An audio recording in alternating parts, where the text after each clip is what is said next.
The other day I was walking through the garden, and I've been cooking with rhubarb for a while. It's rhubarb season here in Minnesota.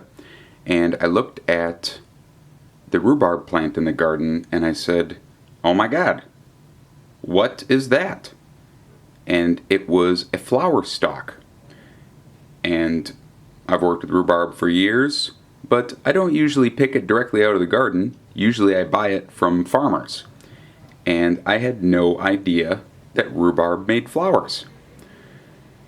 And if there's one thing I know about unopened flower buds, it's that most of the time I really like to eat them. With rhubarb, the leaves are not good to eat, so you're of course are going to want to remove those. But I'll show you how I break one down here. I've been having a lot of fun with them. Basically, you just kind of trim them up. You're not going to get a ton of yield, but they will make for a very cool addition to a salad, or marinated in a little bit of oil with some herbs. Basically, you can see what I'm doing here is just removing the leaves, which I will discard. Then I kind of take off the husk here that protects the flower buds. Just remove that. I also don't really use the stalk. Basically just going for the flower buds here.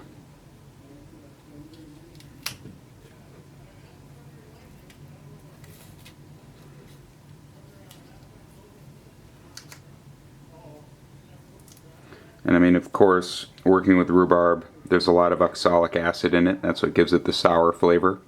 So you're not going to want to sit down and eat piles and piles of these.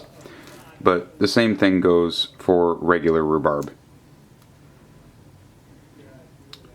So now from here what I do is I might trim this down a little bit, you know, kind of like pieces just like this.